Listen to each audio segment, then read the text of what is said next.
ॐ भूर्भुवः स्वः सवितुर्वरेण्यं भर्गो देवस्य धीमहि धियो यो नः प्रचोदयात्।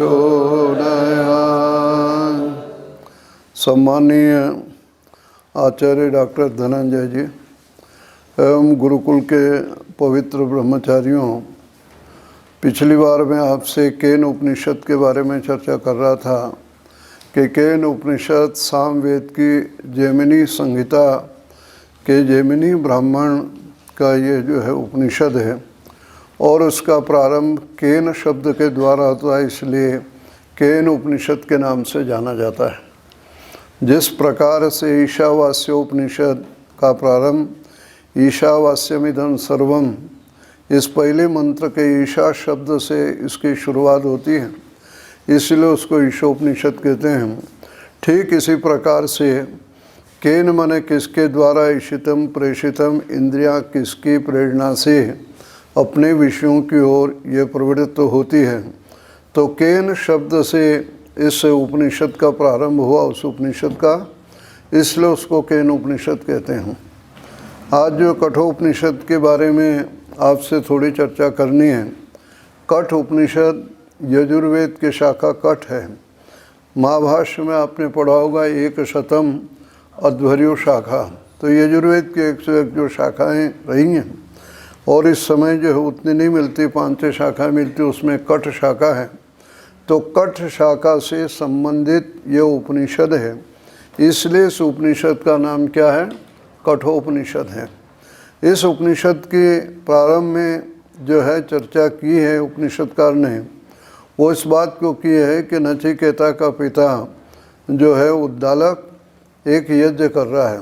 विश्वजित यज्ञ उस यज्ञ का नाम है, यानी विश्व पर विजय प्राप्त करने के लिए, स्वर्ग प्राप्त करने के लिए, संसार में सफलता प्राप्त करने के लिए वो यज्ञ कर रहा है।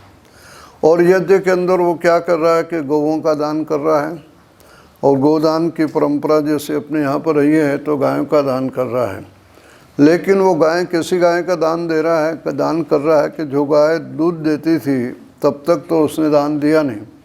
अब जिस गाय ने दूध देना बंद कर दिया है, बूढ़ी हो गई है, जो लूली लंगड़ी है, जो उपयोग के लायक नहीं रही है, वहाँ पर जो है उन गायों का दान कर रहा है वो, यानी एक प्रकार से दान देने का पाखंड कर रहा है, ढोंग कर रहा है। और इस बात को वो जो वो कर रहा है और सोच रहा है कि मैं विश्वजित यज्ञ कर रहा हूँ, तो इसकी ओर जो है ध्यान जो है नचिकेता का, उसके बेटे का गया, और उसने इस बात को अनुभव किया कि जब तक ये गाय दूध देती थी, दूध देने लायक थी, तब तक तो इसका दान पिताजी ने किया नहीं।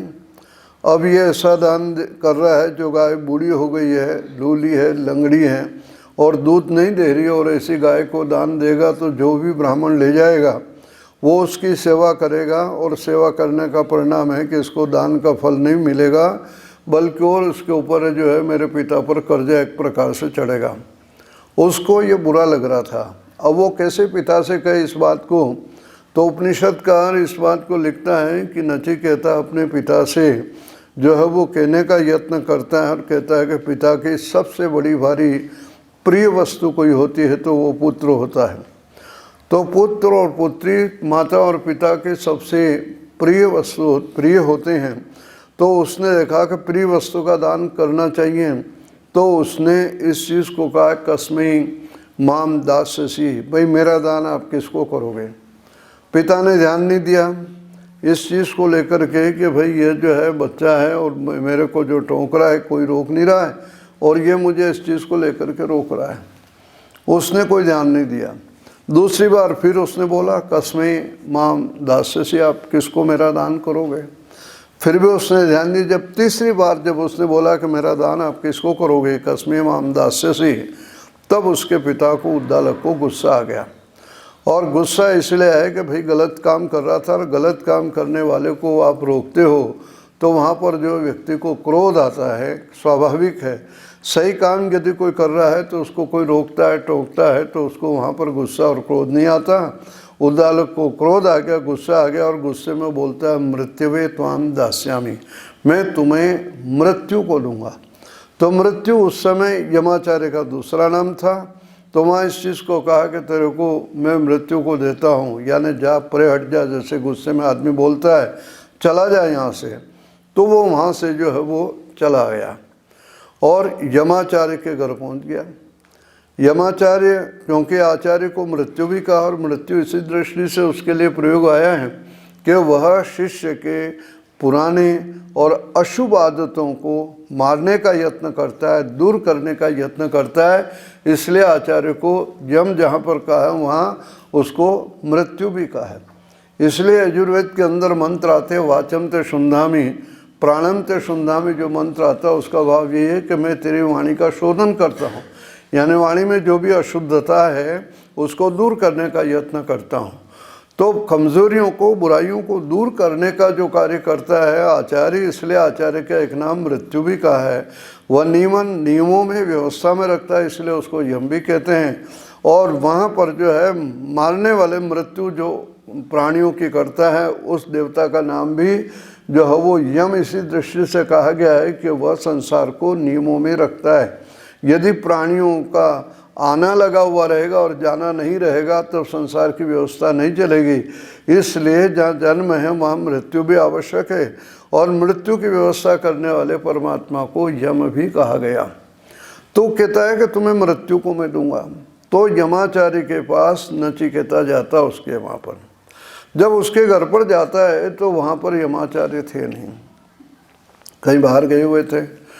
तो घर वालों ने इस बात को कहा कि तुम भोजन कर लो, जो है वहाँ पर आएंगे तब उनसे आप चर्चा कर लेना। तो यमाचार्य के पास नचिकेता जब गया तो उसने वहाँ पर अन्न आदि का ग्रहण नहीं किया। 3 दिन तक उसने व्रत रखा, मैंने भूखा रहा। 3 दिन के पश्चात यमाचार्य आते हैं और यमाचार्य को जब ये पता लगता है कि भाई एक बालक जो है ब्राह्मण बालक मेरे से मिलने के लिए आया हुआ है और 3 दिन से वह भूखा है, अन्न ग्रहण नहीं किया, तो वहाँ पर जो यमाचार्य उससे कहते हैं कि भाई आपने 3 दिन तक मेरे घर पर रह करके अन्न आदि का जो ग्रहण नहीं किया, तो गृहस्थ के यहाँ पर यदि कोई अतिथि आए और वह अन्न ग्रहण नहीं करता तो गृहस्थ के सुख और ऐश्वर्य को वो जो है वो छीन लेता है। इसलिए आपने जो तपस्या की 3 दिन तक आप रहे हो और अन्न ग्रहण नहीं किया, तो मेरा ऐश्वर्य, मेरा वैभव, मेरी संपदा समाप्त न हो, इसके लिए मैं आपको 3 वर देता हूँ। 3 वर आप मुझसे मांग सकते हो।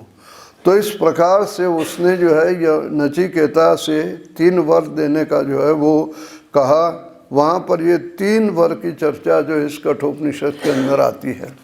यह उपनिषद काल की अपनी विशेषता है कि यम और नचिकेता के माध्यम से विविध विषयों का, आध्यात्मिक विषयों का सूक्ष्म विवेचन जो है इस उपनिषद में किया गया है।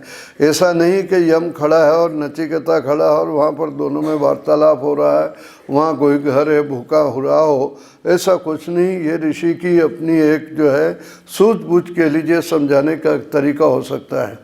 जिस प्रकार से व्यास ने भीष्म पर्व के अंदर कृष्ण और अर्जुन को माध्यम बना करके वहाँ पर जो है आत्मा मरता नहीं है, शरीर रहता नहीं है, इसी प्रकार से जो है कर्म करने में व्यक्ति का अधिकार है, फल उसकी इच्छा के अनुसार उसको नहीं प्राप्त होता। वहाँ पर विविध विषयों की चर्चा जो भीष्म पर्व के अंदर व्यास ने की है, वहाँ पर 2 पात्रों को लेकर के उनके माध्यम से, कृष्ण और अर्जुन के माध्यम से वो सारी बात जो प्रस्तुत की है।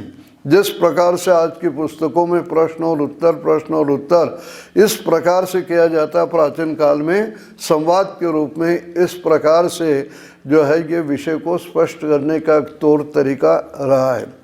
तो नचिकेता से जब वो कहता है कि आप 3 वर मांग लो, तो नचिकेता यमाचार्य से कहता है कि जब मैंने पिताजी से इस बात को कहा था कि ऐसी गौएं आप दान दे रहे हो जो दूध नहीं देती है, अभी इस जो है कि उपयोगी नहीं रही है, और ऐसी गौओं का आप दान करोगे तो जो सेवा करेगा उसका कर्जा आपके ऊपर चढ़ेगा। तो उनको गुस्सा आ गया, क्रोध आ गया है।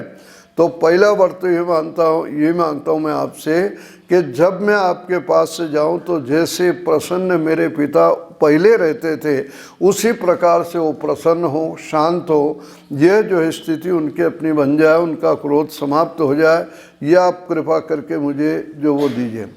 तो नचिकेता ने जब ये मांगा तब यमाचार्य ने कहा कि ये मैं तुम्हें वर देता हूँ, अब यहाँ से तुम जब जाओगे तो उसके पश्चात जो तुम्हारे पिता तुमसे प्रसन्न होकर के वार्तालाप करेंगे, उनका क्रोध समाप्त हो जाएगा, शांत हो जाएगा। तो इस प्रकार से ये प्रथम वर नचिकेता ने मांगा और नचिकेता को यमाचार्य ने जो है इस वर को दे दिया। उसके बाद का अच्छा दूसरा वर और मांग लो आप। तो दूसरा वर जब मांगने लगे तो वहाँ पर यमाचार्य से नचिकेता ने कहा कि महाराज, जिस स्वर को प्राप्त करने के लिए जो है मेरे पिता विश्वजित यज्ञ कर रहे थे, वो स्वर की अग्नि कौन सी है? जिस अग्नि के द्वारा व्यक्ति स्वर्ग तक पहुंच जाता है, उस स्वर को प्राप्त कराने वाली अग्नि कौन सी है? जब ये स्वर्गम, जिससे उसने कहा कि स्वर को ले जाने वाली अग्नि कौन सी है, तो वहाँ पर नचिकेता को समझाते हुए यमाचार्य ने कहा कि स्वर को ले जाने वाली ये जो अग्नि, जिसको भौतिक अग्नि हम जलाते हैं, ये स्वर को अग्नि नहीं है। स्वर की अग्नि तो वो है जो अंदर जो है व्यक्ति के अंदर, हृदय के अंदर जो प्रकट हो रही है। जिस प्रकार से अरणि मंथन के द्वारा जो है भौतिक अग्नि को प्रकट किया जाता है, ठीक इसी प्रकार से हृदय के अंदर जब वो भावनाएं व्यक्ति को स्वर को प्राप्त करने की हो या परमात्मा को प्राप्त करने की हो, जब तक वो अग्नि अंदर नहीं जलेगी तब तक व्यक्ति उसके लिए प्रयत्न नहीं कर सकता है। तो अंदर जिस प्रकार से शंकर के अंदर हो, दयानंद के अंदर हो, बुद्ध के अंदर हो, जिन महापुरुषों के अंदर जो है जीवन की नश्वरता, संसार की अस्थिरता और आत्मा के अमरता और परमात्मा को प्राप्त करने की जो वो भावना पैदा हुई, उसके लिए उन्होंने सारे वैभव को ठुकरा दिया और इस आध्यात्मिक पथ पर चल सके, वह जो एक भावना है, वह विचारधारा है जो हृदय के अंदर प्रकट हुई, वही स्वर्ग ले जाने वाली जो वो अग्नि है। और आगे उस अग्नि की चर्चा करते करते यमाचार्य उससे कहते हैं कि ये अग्नि तुम्हारे अंदर भी इस प्रकार की भावना ही है कि तुमने जो अंदर पिता की इस बात को देखा कि गलत चीज़ जो है, जो लायक नहीं है दान देने के लायक, उस चीज़ का जो पिता दान दे रहा है, तो ये पिता को सुख नहीं पहुंचाएगी, इससे सुख नहीं मिलेगा, इससे बल्कि और कष्ट का ही सबसे बड़ा कारण बनेगा। और जो भी व्यक्ति ले जाएगा, इन गौओं की सेवा करेगा, तो उसका कर्जा एक प्रकार से पिता के ऊपर चढ़ेगा। तो तुम्हारे अंदर भी ये इस प्रकार की अग्नि भावनाएं, विचारधाराएं प्रकट हुई है। इसलिए कहते हैं कि इस अग्नि का नाम मैत्री नाचिकेता अग्नि, वहाँ तुम्हारे नाम से इस अग्नि को मैं जो है उसको नाम जो वो देता हूँ। और त्रिसंधि वहाँ पर उसने कहा है, और त्रिसंधि क्या, जो ब्रह्म यज्ञ तक पहुँचाती हैं। और तीन संधि कौन सी है, तो वहाँ पर वो कहता है कि मनुष्य का व्यक्तिगत जीवन जो है 4 भागों के अंदर बांटा गया है, जिसको हम क्या कहते हैं, आश्रम कहते हैं।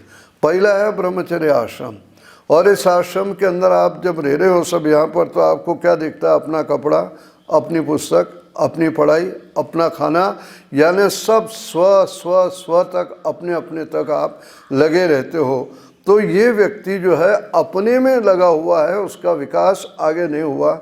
जब वो गृहस्थ में प्रवेश करता है तब वहाँ पर यह होता है कि पति और पत्नी दोनों एक दूसरे के सुख दुख को अपना सुख दुख समझते हैं। जब बच्चे हो जाते हैं तो माता और पिता बच्चों में अपने को देखने का यत्न करते हैं, प्रयत्न करते हैं कि बच्चा भूखा न रहे, बच्चे को अच्छा से अच्छा जो है वो उसको कपड़ा मिले, अच्छी से अच्छी उसकी पढ़ाई हो। एक मजदूर भी मजदूरी करने वाला ये चाहता है कि मेरा बच्चा अच्छी से अच्छी पढ़ाई करे, अच्छा से अच्छा उसको कपड़ा पहनने को मिले। और जो बच्चे माँ बाप से हट करते हैं, जिद करते हैं, उनकी जिद भी माता और पिता पूरी करने का यत्न करते हैं। कोई खाद्य पदार्थ, मान लो घर पर बहुत अच्छी मिठाई बनी है और वो थोड़ी है, तो ऐसा नहीं होता कि माँ बाप पहले खा लें और बचेगा तो बच्चों को दे देंगे, बल्कि बच्चों को पहले खिलाने के बाद जो बचेगा उसको वो दोनों खाएंगे। और नहीं बचेगा तो उनको प्रसन्नता होगी कि आज बहुत अच्छी घर पर जो मिठाई या स्वादिष्ट भोजन बना है, जो बच्चों ने खा लिया, उसमें भी प्रसन्नता का अनुभव करते हैं। तो वो कहते हैं कि थोड़ा विकास उसमें हुआ। वो अपने को दूसरे में देखने लगे हैं और अपने दूसरे के सुख और दुख को अपना सुख दुख समझने लगे हैं। तो इस प्रकार से आत्मा का विकास यानी अपनी मानसिकता का विकास, बौद्धिक विकास थोड़ा और ज़्यादा होता है।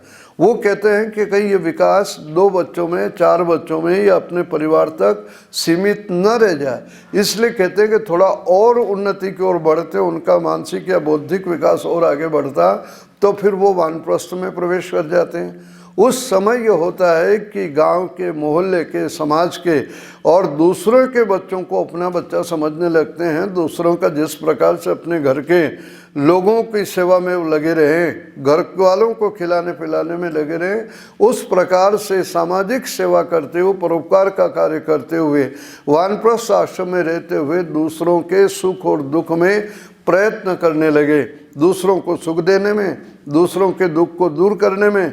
जैसे गृहस्थ में रहता हुआ व्यक्ति अपने बच्चों को पढ़ाता है, वहाँ गुरुकुल और वानप्रस्थ में रहते हुए दूसरों के बच्चों को अपना बच्चा समझ के उसको पढ़ाने में लग रहा है, यानी उसके आत्मा का विकास थोड़ा और बढ़ जाता है।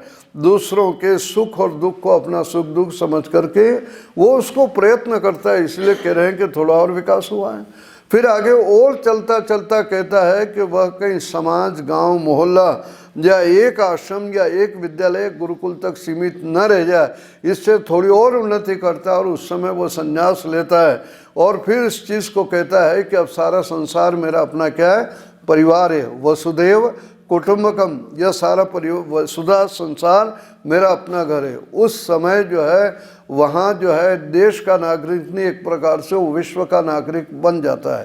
तो कहते हैं कि ऐसे धीरे धीरे उसका विकास होता है और विकास होकर के वो परमात्मा के साधना में लग जाता है और साधना में लगता हुआ शरीर की नश्वरता का भी अनुभव करता है। इस प्रकार से अग्नि के लपट का रंग होता है, उस प्रकार के रंग के कपड़े वो पहन लेता है और सोचता है कि शरीर तो मेरे अग्नि से चारों तरफ से घिरा हुआ है, अब ये शरीर अग्नि के अंदर ही जो भस्मीभूत हो जाएगा, इसलिए मुझे ब्रह्म की उपासना करना चाहिए।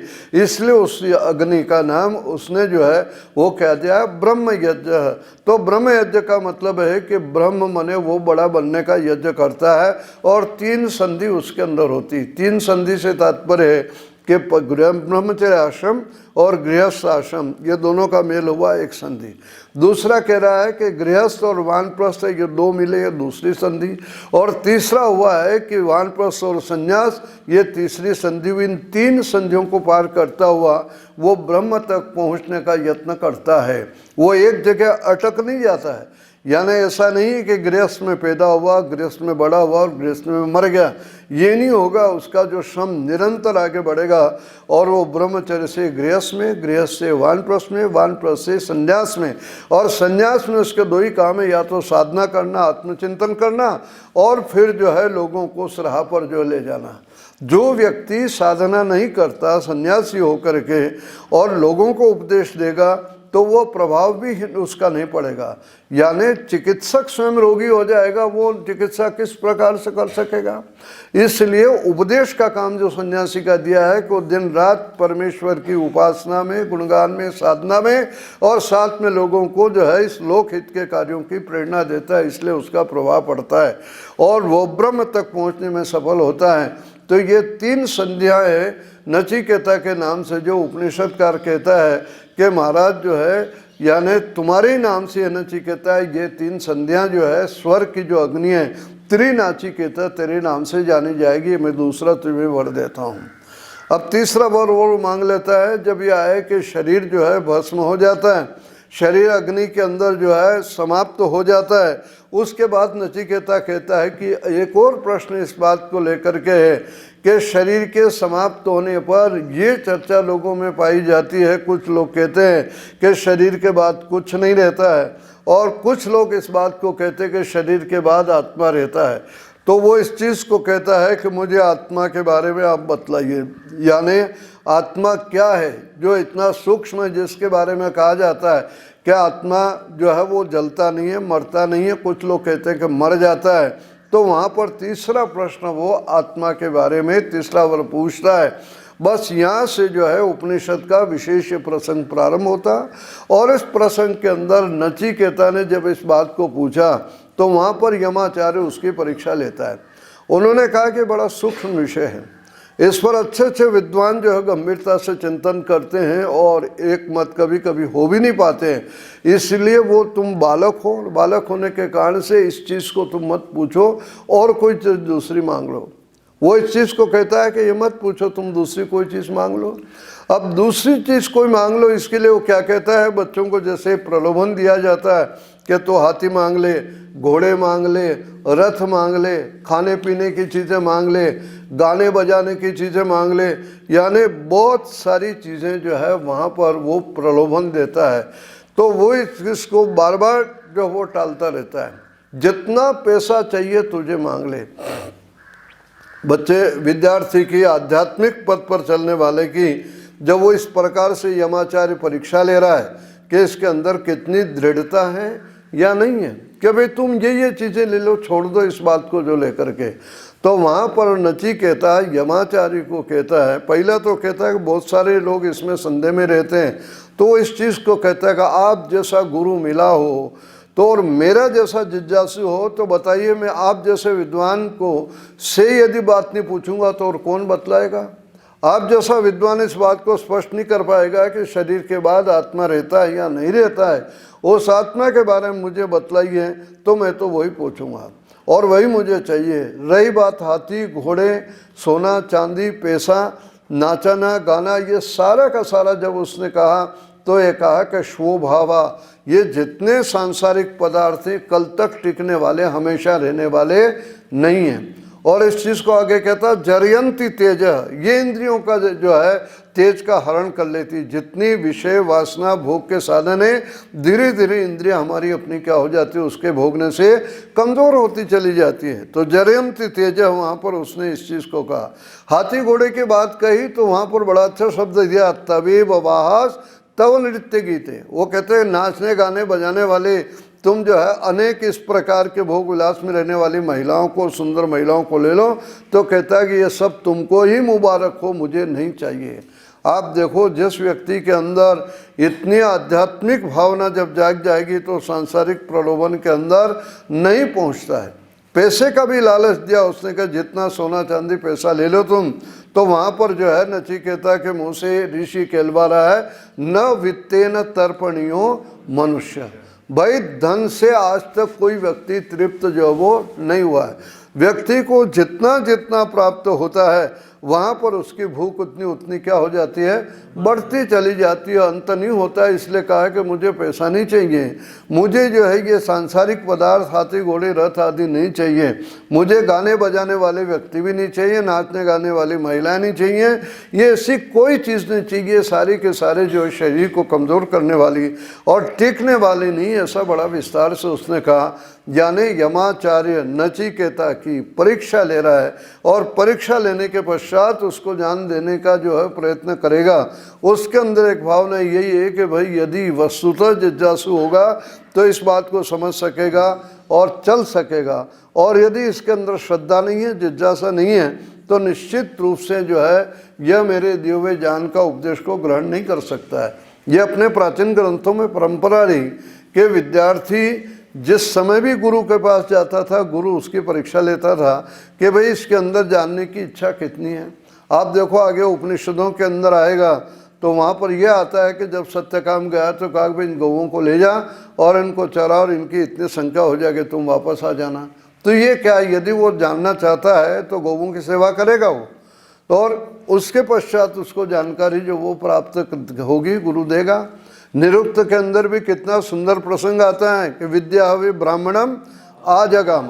वो सारा प्रसंग इसी दृष्टि से है कि विद्या गुरु के पास गई है, जब तक पढ़ने वाले में नम्रता न हो, सरलता न हो, कुटिलपना उसने नहीं छोड़ा है, तब तक जो है वो तुम्हारा सम्मान नहीं करता है। तुम उसको मुझे मत देना, वरना जो है उसका तो जो होगा सो होगा, लेकिन दुनिया में मेरी भी प्रतिष्ठा गिरेगी कि पढ़ने वाला यानी विद्या वाला व्यक्ति इस प्रकार का होता है।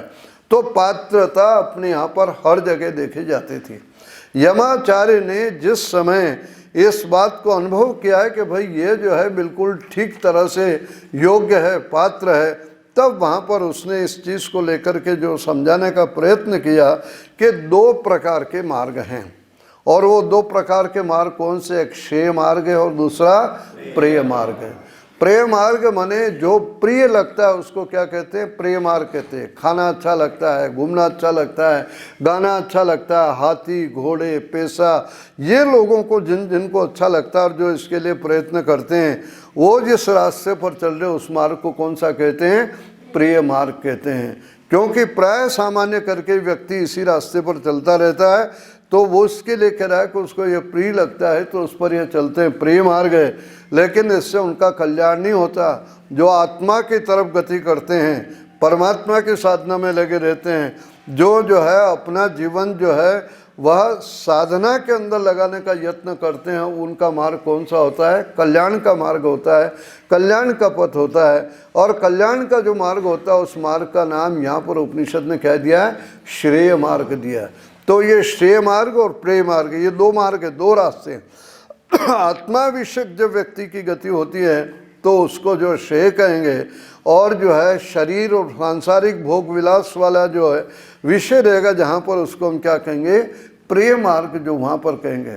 तो श्रेय और प्रेय ये दोनों की चर्चा यहाँ पर जो इस चीज़ को लेकर के कहीं, तुम श्रेय पथ के पथिक बने हो, तो वहाँ पर फिर वो जो है इस चीज़ को बतलाने का पूरा प्रयास करते हैं कि देखो शरीर किस प्रकार से है।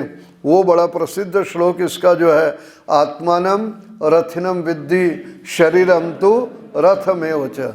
देखो ध्यान रखना है, आत्मा तो एक रथी है। उसने कल्पना की कि एक रथ है, उस रथ के अंदर जो है घोड़े जुते हुए हैं और घोड़ों के मुंह में लगाम लगी हुई है। घोड़ों को कंट्रोल रखने वाला जो है वो कौन है, बुद्धि है। और ये रास्ता जो मार्ग है उस रास्ते पर ये घोड़े चल रहे हैं, और साथ में उसके अंदर उस रथ का स्वामी जो बैठा है वो उसको जहाँ जाना है वो बुद्धि उसको ले जा रही। तो इस प्रकार से जैसे एक रथ में या गाड़ी में कोई बैठा है व्यक्ति, गाड़ी का मालिक ड्राइवर गाड़ी को चला रहा है, और उसके जो है हाथ में जो भी वो है संभालने वाली चीज़, उसको अपन जो है कह सकते हैं कि यह जो है वो जो है उसकी लगाम है, ब्रेक उसके अपने ही है, और जो चल रहा है जो गाड़ी को गति दे रहा है वो उसके घोड़े, और रोड जो है एक प्रकार से क्या है वो सड़क है। तो ये कह रहे हैं कि आत्मा को जिस समय सांसारिक जीवन के अंदर चलना पड़ा, तो वो इस चीज़ को कह रहा है कि आत्मा के लिए परमात्मा ने जो साधन दिए, एक तो क्या दिया, बुद्धि, जिसके के द्वारा वो निर्णय कर सके, उसके साथ में मन दिया, और मन के साथ में इंद्रियां, और इंद्रियों के साथ में इंद्रियों का विषय माने भोजन। तो वही संकेत यहाँ पर दे रहा है कि रथ चल रहा है, रथ को चला कौन रहा है, जो है शरीर के अंदर, ये शरीर तो उसने रथ की तुलना की है, और शरीर को रथ समझा, गाड़ी समझा, जिससे जीवात्मा यात्रा कर रहा है। और जीवात्मा जो यात्रा कर रहा है उसको क्या कहा है कि वो रथिनम, रथ का मालिक है, रथ में बैठा हुआ है। और बुद्धिम तो सारथिम विद्धि, और बुद्धि क्या है, सारथी है, उसको चलाने वाला है। और मनः प्रगृह में, मन उसकी एक लगाम है, घोड़े के मुंह में जो होता है एक लोहे के, और वो लगाए रहता है ताकि उससे घोड़े जो कंट्रोल रहते हैं। तो वो कह रहे हैं कि वो मन जो है वो लगाम है।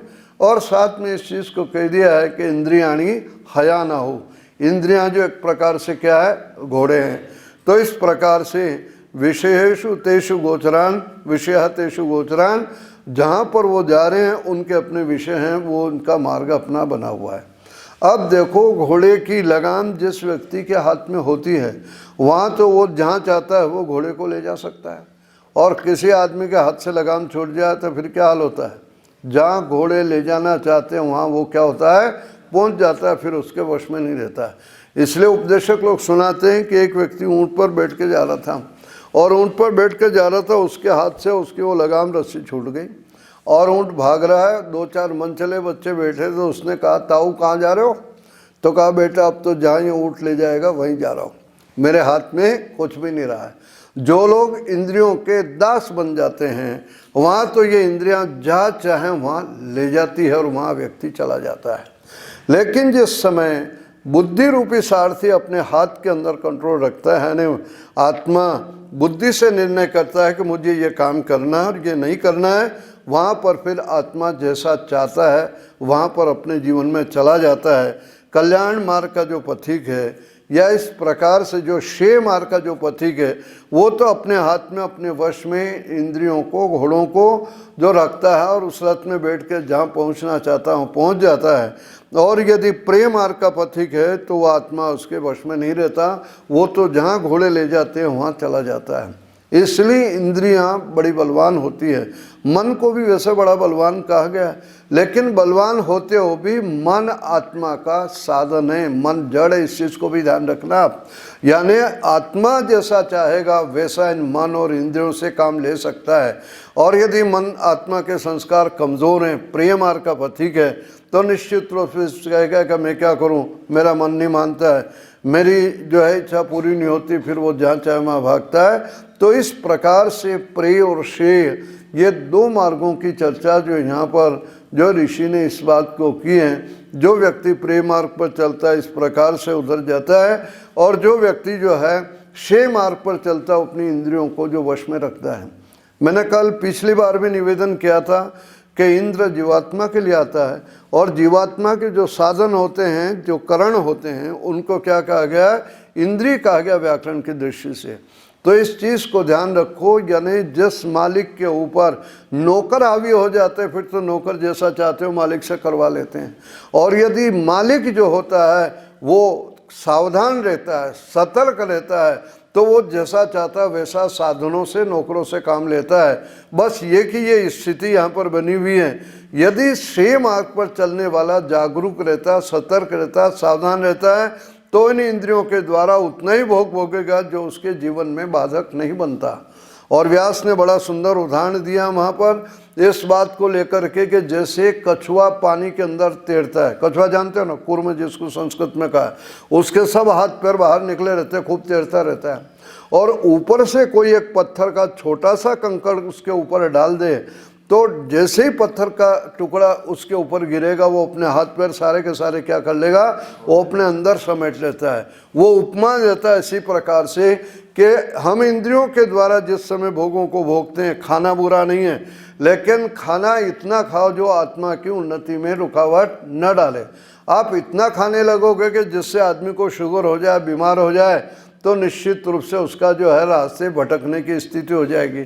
इसी प्रकार से देखना, सूंघना, सुनना बुरा नहीं है, पर ऐसी हालत नहीं होनी चाहिए कि सुनने के इतने दास बन गए कि आदमी भाग करके दूसरी जगह सुनने चला गया।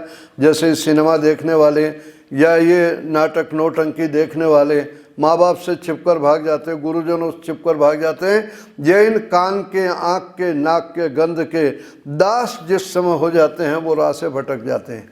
वो संस्कृत का एक श्लोक आप लोग प्रायः बोलते होंगे, कुरंग मातंग पतंग भृंगा। वहाँ क्या स्थिति बनी हुई, वो पांचों प्राणियों को यही तो बताया है कि हाथी जो है स्पर्श के कारण से अपना जीवन समाप्त कर देता है, भंवरा जो है नासिका के गंध का दास होने से उसका जीवन समाप्त हो जाता है। और बड़ा प्रसिद्ध श्लोक है, लोग जिस समय भंवरा उस फूल के अंदर जो बैठा है, सायंकाल होता है, वो फूल जो है इकट्ठा हो जाता है, उसके अंदर रह जाता है, तो पड़ा पड़ा क्या सोचता है, रात्रि गमिष्यति भविष्यति सुप्रभातम, भाई रात जाएगी, सवेरा हो जाएगा, भास्वान उद्देश्यते, सूर्य उदय होगा और ये कमल खिलेगा और उसके बाद मैं निकल जाऊंगा। तब वो क्या कहता है, इत्थम विचिंतयति कोश गते तहंत नलिनीम गज उज्जहार। बेचारा सोचते ही रह गया और हाथी आता है, झंझोड़ के उसके कमल लाल को खा जाता है। तो एक एक का वो गिनाता कवि क्या कहता है कि एक प्रमादी सकथम न्यन्यते यह सेवते पंचभिरेव पंच।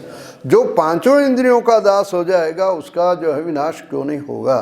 तो इंद्रियां जीवात्मा की उन्नति में सहायक है, उन्नति में बाधक नहीं है। और जब बाधा डालने लगे, रुकावट डालने लगे, तो जैसे कछुआ अपने हाथ पैरों को समेट लेता है, वैसे अपने इंद्रियों को वश में रखने वाला व्यक्ति अपने लक्ष्य तक पहुंच जाता है। और जो नहीं रखता है वो पतन के रास्ते पर, श्रेय मार्ग से वो अलग हो जाता है। इस प्रकार से जो है इंद्रियों को लेकर के जो है बड़ा विस्तार से इस चीज़ को कहा।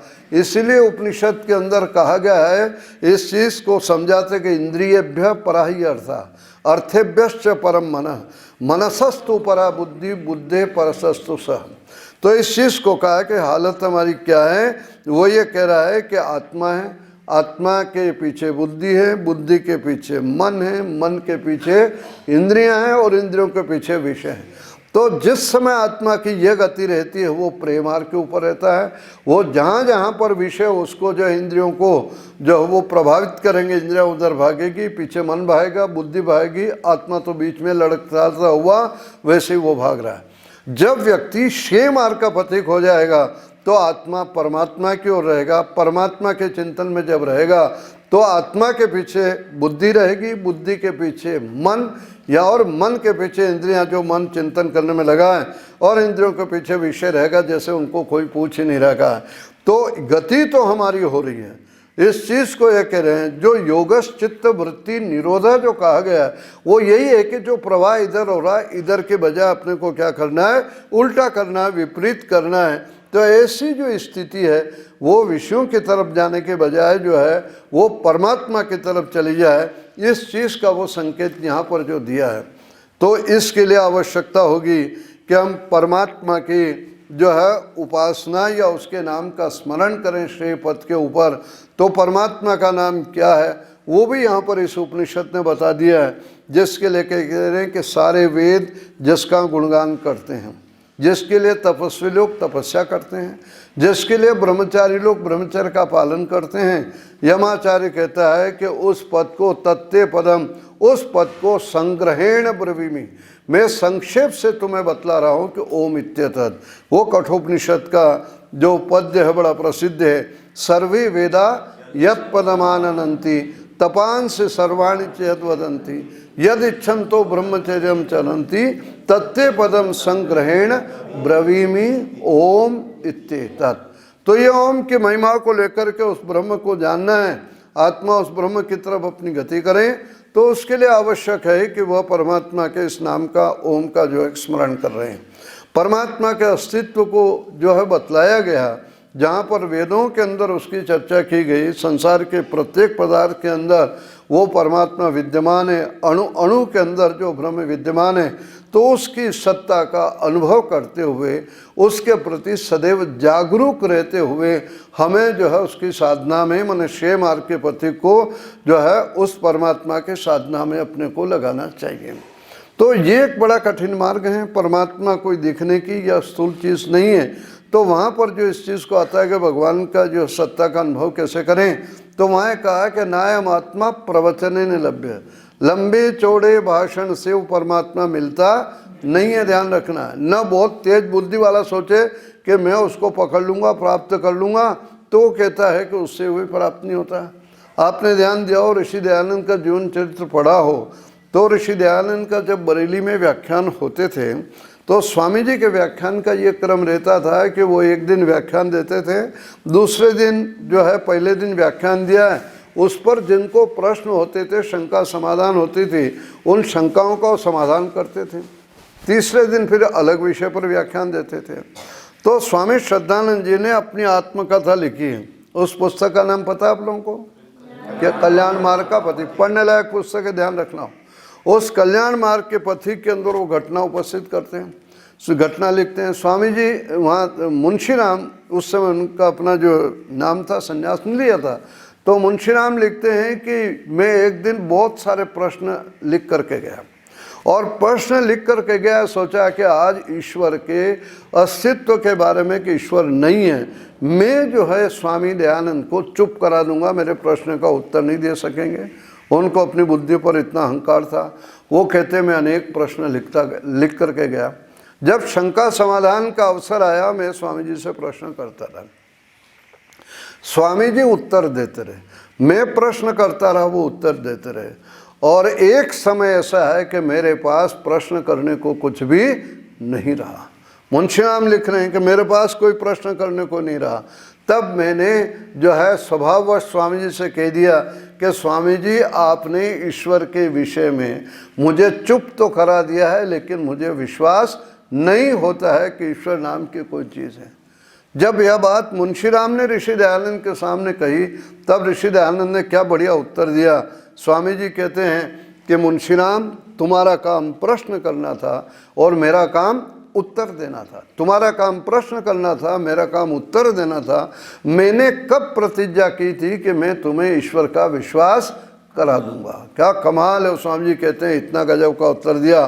फिर स्वामी जी मौन उत्तर कहते हैं कि मुंशीराम, ईश्वर का विश्वास तो ईश्वर की कृपा से होता है। ईश्वर का विश्वास तो ईश्वर की कृपा से होता है।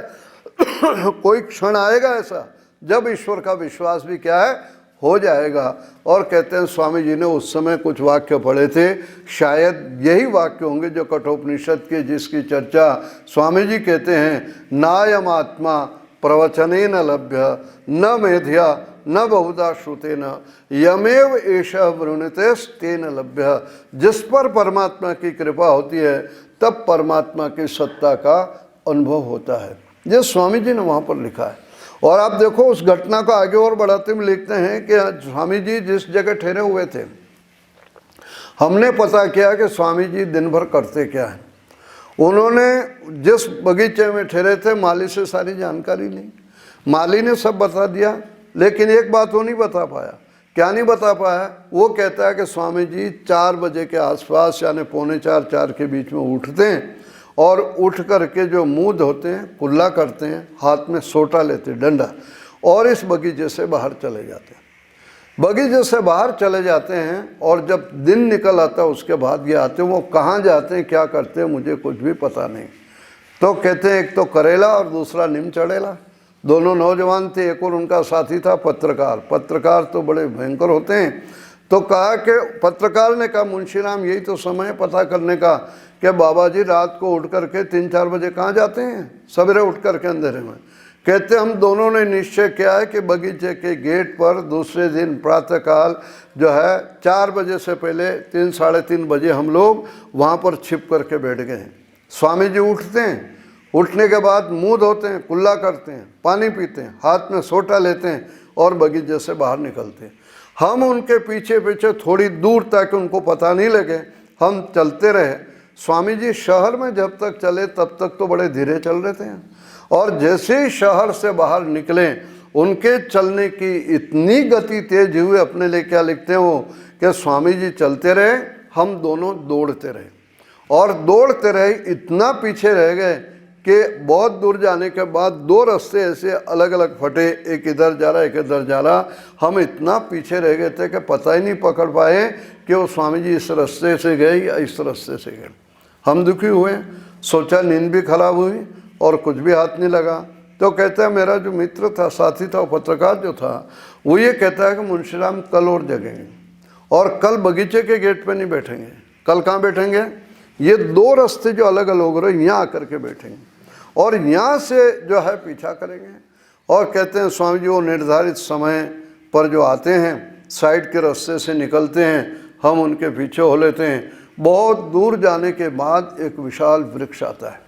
उस वृक्ष के नीचे स्वामी जी बैठते हैं। आगे क्या लिखते हैं? आसन लगाते हैं, प्राणायाम करते हैं और समाधिस्थ हो जाते हैं।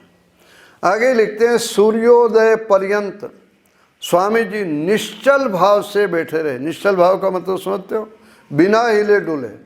आप लोग में भी कितना हिल रहे हैं अभी, घंटे भर में भी जो कितनी बार हाथ पैर ऊंचे नीचे करेंगे। कह रहे हैं कि निश्चल भाव से बैठे रहे और अपने लिए क्या लिखते हो? हम दोनों उनको निर्निमेष दृष्टि से देखते रहे। निर्निमेष दृष्टि जानते हो? यानी आँख की पलक भी झपकने न पाए कि देखे अब क्या होता है, अब क्या होता है, अब क्या होता है। कहते हैं सूर्योदय होता है, स्वामी जी समाधि से उठते हैं और उठ कर के एक अंगड़ाई लेते हैं और हाथ में सोटा लेते हैं और ऐसे झूमते हुए हाथी की तरह चलते हैं जैसे कोई मदमस्त हाथी चल रहा हो जिसने को बहुत बड़ा खजाना मिल गया हो। वो लिखते हैं कि वो क्षण था कि ये नास्तिक मुंशीराम क्या बन गया? आस्तिक मुंशीराम बन गया। तो ईश्वर का विश्वास तो ईश्वर की कृपा से होता है।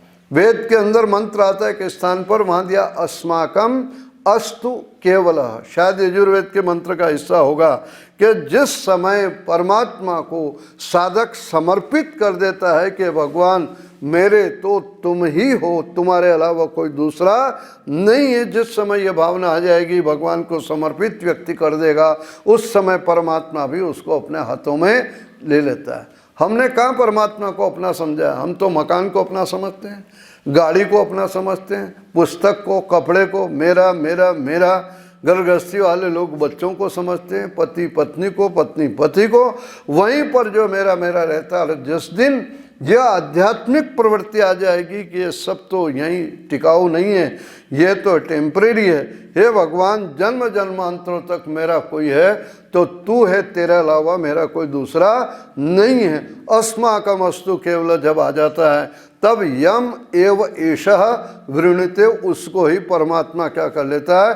स्वीकार कर लेता है। उसकी जो है, उसके अंदर जो है आत्म ज्योति प्रकट हो जाती है, परमात्मा की सत्ता का अनुभव हो जाता है। तो इस प्रकार से ये उपदेश, यह सारा का सारा संकेत इस चीज़ को यहाँ पर लेकर के जो है समझाया। वह परमात्मा न संदृशे तिष्ठति रूपमस्य, वो परमात्मा इन आँखों से दिखलाई नहीं देता है। ध्यान दीजिएगा, आँखों से वही चीज़ दिखलाई देती है जो नाशवान होती है, जो चीज़ बनती है और नष्ट होती है वही इंद्रियों से ग्रहण होती है। ध्यान दीजिएगा, आप और हम एक दूसरे को देख रहे हैं तो एक दूसरे के शरीर को देख रहे हैं, इस चीज़ को ध्यान रखना। शरीर एक दिन पैदा हुआ और एक दिन क्या हो जाएगा? नष्ट हो जाएगा, मर जाएगा। इस शरीर के अंदर रहने वाले जीवात्मा को आज तक किसी ने देखा नहीं है। जब जीवात्मा को नहीं देखा तो परमात्मा के देखने का कोई सवाल ही नहीं होता। इसलिए कहते हैं कि न संदृश्यते तिष्ठति रूपमस्य, वो परमात्मा जो दिखलाई नहीं देता है, न दिखलाई देता हो भी हमारे अंदर बैठा हुआ है और इस प्रकार से हमको जो है सत्कर्मों की ओर प्रेरणा देता, बुराइयों से बचाने का जो वो पूरा का पूरा प्रयत्न करता है। और इसके लिए 2-3 चीज़ों का अपने को ध्यान रखना है, जिसको कहेगा आध्यात्मिक पथ के अंदर जो ध्यान का इसको रखना है। एक वाक्य इसका उपनिषद का बड़ा प्रसिद्ध है, उत्तिष्ठतः जागृतः प्राप्य वरान निबोधत। अब ये कहोगा कि होता तो कि जागो और फिर उठो, यहाँ तो कह रहा है कि उठो और फिर क्या कर रहा है? जागृत जागो। तो उठो और जागृता का जो भाव ये दिया हो कि आपको घंटी बजाए उठा दिया और उठने के बाद किताब लेके बैठ गए और किताब लेके बैठ के फिर बैठे बैठे सो रहे हो, तो फिर उठने का क्या मतलब है? अध्यात्म पथ पर यदि कोई व्यक्ति ने कदम रख दिए हैं, वो उठ चुका है, तो उसके लिए आवश्यक बतला है कि जागृत माने आप हमेशा जागरूक रहो, सावधान रहो, सतर्क रहो, जिसके के द्वारा आप पथ से विचलित न होने पाओ। क्षुरस्य धारा निशिता कह रहा है कि इस रास्ते पर शे के मार्ग पर चलना तेज छुरे की धार है। जैसे कोई तेज छुरे की धार पर व्यक्ति चलने वाला संभल संभल करके चलता है, ठीक इसी प्रकार से आपको संभल संभल करके चलना पड़ेगा। जागरूकता आप नहीं रखोगे तो राह से कहीं भटक जाओगे। आध्यात्मिक पथ की बात नहीं है, पढ़ाई लिखाई में भी यदि आप जागरूक नहीं रहे, सावधान नहीं रहे, गुरुजी पढ़ा रहे हैं और आपका मन इधर उधर जा रहा है, तो पढ़ते हुए सुनते हुए भी नहीं सुन रहे हो, ऐसी स्थिति आ गई। यदि आलस्य आ गया, मैं बोल रहा हूँ कितना बढ़िया, और यहाँ कोई आंख बंद कर रहा है, लटक है, झटके ले रहा है और आलस्य ले रहा है, जागरूकता नहीं रही, तो यहाँ बैठे हुए भी एक प्रकार से न बैठे हुए के समान हो, सुनते हुए भी न सुनने के समान है। तो किसी भी विषय के अंदर जो है, जहाँ पर आप शुरू कर रहे हो, वहाँ पर सतर्कता और जागरूकता रखना बहुत आवश्यक है। बिना जागरूकता के, सावधानी के, सतर्कता के कोई चीज़ नहीं हो सकती है। और तो छोड़ दो, आप शहर में चले जाओ और रोड को आपको क्रॉस करना है और गाड़ियाँ आ रही और जा रही हैं और आपको इस साइड से उस साइड में जाना है और आपने ध्यान सावधानी नहीं रखी, ढीले डाले हिलते हुए जैसे यहाँ चलते हो वहाँ चलोगे तो कोई भी गाड़ी आके टक्कर मार देगी, हाथ पैर तुड़वा करके बैठोगे।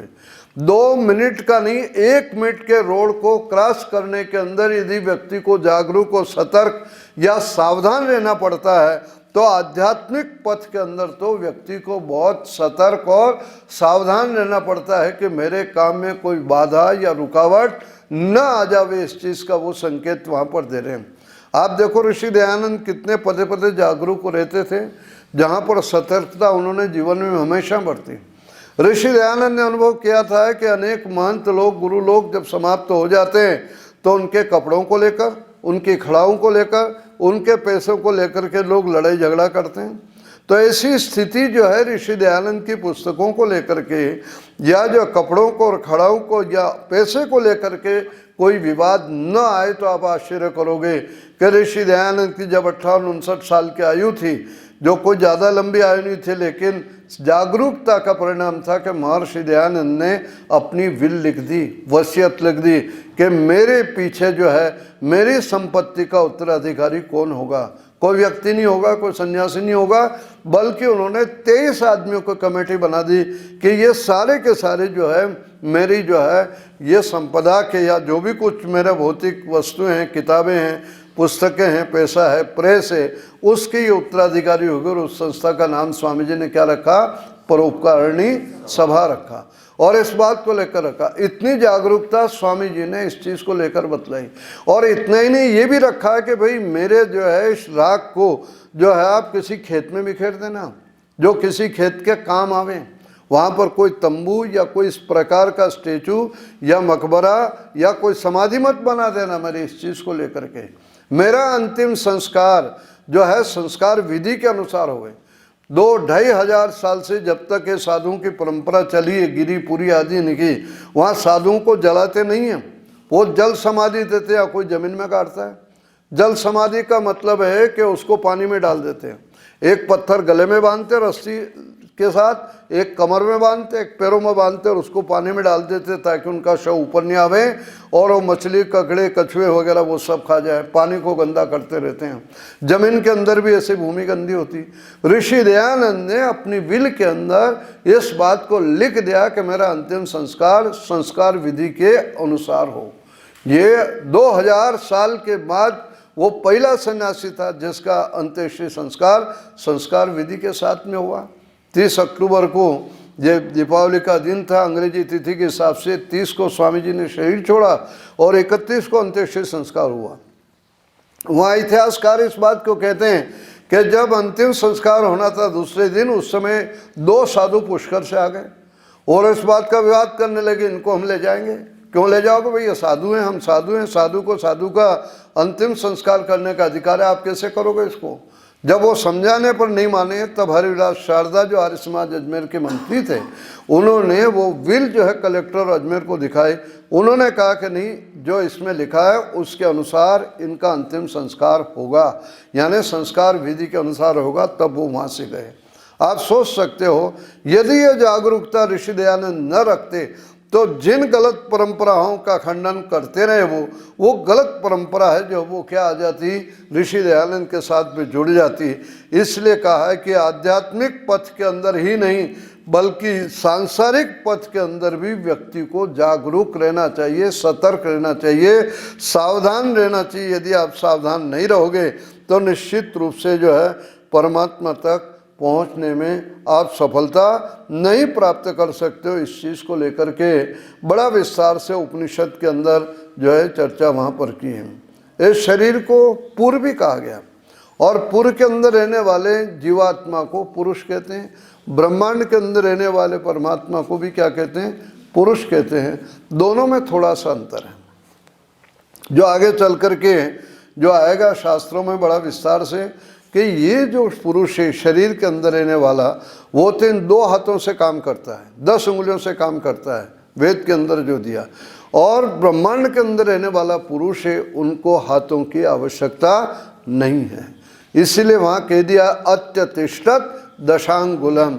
वह संसार के अंदर रहने वाला जो परमात्मा है, ब्रह्मांड में रहने वाला जो पुरुष है, वह तो जो है बिना हाथों के बिना उंगलियों के काम करता है। जहाँ इस चीज़ को कह दिया कि अपाणिपादो जमनो गृहीता, वह बिना हाथों के काम कर रहा है, बिना पैरों के चल रहा है, पश्चात्य चक्षु बिना आँखों के देख रहा है, वह बिना कानों के सुन रहा है, सारा का सारा वो बिना इंद्रियों काम कर रहा है। जो ब्रह्मांड के अंदर रहने वाला पुरुष है, जो आँखों से नहीं दिखलाई देता है, परमात्मा है, श्रेय पद के प्रतीक के लिए इस चीज़ को जो वहाँ संकेत दे दिया। और आगे इस चीज़ को कहा कि शरीर के अंदर रहने वाला जो पुरुष है, जीवात्मा है, वो इन 2 हाथों से काम करता है, जिसको पुरुष और पुरुष विशेषक कह करके भी संबोधित किया हुआ है। तो इस प्रकार से जो है विस्तार से 6 पद की चर्चा करते हुए उस परमात्मा के लिए कह दिया गया है कि वह एकोवशी सर्वभूतांतरात्मा, सभी प्राणियों के अंदर रहने वाला है, सबको वश में वो करने वाला है। इस प्रकार से वो परमात्मा है। हम जिस समय उस परमात्मा की साधना व्यक्ति करता और उपासना करता है तो वो कैसे इन जन्म मरण के बंधन को छोड़ता है। प्रेम मार्ग में चलने वाला तो बार बार जन्म और बार बार मृत्यु के उसमें आता रहता है, लेकिन 6 पद पर चलने वाला व्यक्ति, कल्याण के मार्ग पर चलने वाला व्यक्ति कैसे जो है मुक्ति को प्राप्त करेगा, जन्म और मृत्यु के बंधन से कैसे छूटेगा। तो उसका एक प्रसंग में दिया कि शरीर के अंदर, हृदय के अंदर 101 नाड़ियाँ हैं। कितने नाड़ियाँ हैं? 101 नाड़ियाँ हैं। शतम चेका हृदय से नाड़ियाँ, तो ये कह रहा है कि इतनी नाड़ियाँ हैं तासा में का, उसमें जो है ये एक नाड़ी जो हमारी मुर्दा से ऊपर से जो जाती है, जब व्यक्ति के प्राण ऊपर से निकलते हैं तो इन बंधनों से मुक्त हो जाता है और मोक्ष हो जाता है। यहाँ पर 100 नाड़ियाँ बतलाई, 100 के फिर जो है उन्होंने फिर 100 के एक के 100 भेद किए, फिर उसके 72 भेद किए, यानी ये 72,000 नाड़ियों की चर्चा यहाँ पर जो आती है। तो वैसे आप देखोगे कि नाड़ियाँ जो आठवीं और वेन से है, इस प्रकार से 72,000 नाड़ियाँ को यहाँ पर जो है स्थूल भाग से माने आप शरीर के अंदर काट पीट करके देखो तो नहीं मिलती है।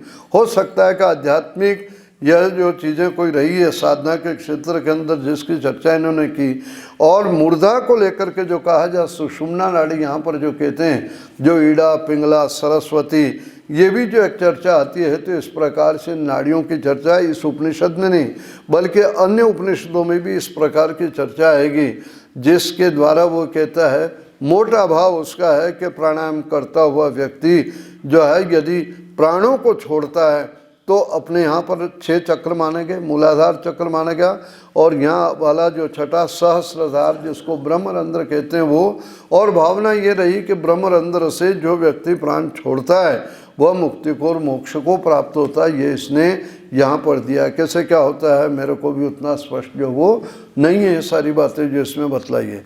भाव ये रहा है कि शरीर के अंदर जो शरीर का सार और निचोड़ है, जिसको हम जो शुक्र कहते हैं, वीर्य कहते हैं, जिसका जो स्थान जो है मूलाधार चक्र है, प्राणायाम के द्वारा जो मूलबंध लगाया जाता है और प्राणों को जो किया जाता है रेचक, पूरक, कुंभक, उसके द्वारा उस शक्ति को जो है यहाँ सहस्रसार ब्रह्मरंध्र तक पहुँचाया जाता है।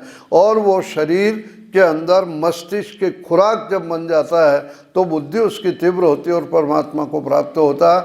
और यदि ऊर्ध्व रहता व्यक्ति नहीं होता है तो शरीर से बाहर जो है निकलता रहता है और व्यक्ति जो है जन्म और मरण के बंधन में आता है। तो इस बात को कहा गया है कि भाई प्राणों की साधना करते हुए इस पथ पर चलने वाले व्यक्ति को ऊर्ध्व रहता बनने का प्रयत्न करना चाहिए और ब्रह्मरंध्र तक अपने ध्यान का जो है वो गति बढ़ाता चला जाए। और जिस समय प्राण छोड़ेगा तो वो इस ऊपर से सहस्त्रहार चक्र से यदि छोड़ेगा ब्रह्मरंध्र से तो मुक्ति को प्राप्त करेगा। तो ये 101 नाड़ियों की चर्चा, 72,000 नाड़ियों की चर्चा इसके अंदर आई है जो विस्तार से इस उपनिषद में बताया है। तो मैं आपसे बता रहा था कि कठोपनिषद के माध्यम से, यमाचार्य और नचिकेता के माध्यम से आत्मा और शरीर इन दोनों का विवेचन किया है और यह विवेचन ठीक प्रकार से लोग समझ सकें और कौन इसको समझने की क्षमता रखता है, पात्रता की भी उसने चर्चा की कि भाई कौन इसके लायक है, सुनने के लायक है। इसलिए नचिकेता की उसने परीक्षा भी ली और परीक्षा में जब नचिकेता सफल हो जाता है तो सारा का सारा उसने बतलाया। तो ये कठोपनिषद में जो है 3 वरों की जो चर्चा है, स्वर्ग वाली अग्नि, पिता के प्रसन्न होने वाली अग्नि, और इस चीज़ को भाई दान ऐसी चीज़ का दो जो दूसरे को कष्ट देने वाला न हो। जो पैसा बाजार में नहीं चलता है वो दान पेटी में नहीं डालने का। जो घी खा नहीं सकते हो वो यहाँ गुरुकुल में हवन कुंड के लिए ला करके नहीं रखने का है। खा ही नहीं सकते और गलत घी आएगा, पाप का भागी बनेगा। तो इस चीज़ को कहा कि ठीक चीज़ का दान देना चाहिए। चलो आप सबको बहुत बहुत धन्यवाद, आपने धैर्य और शांति से बात को सुना।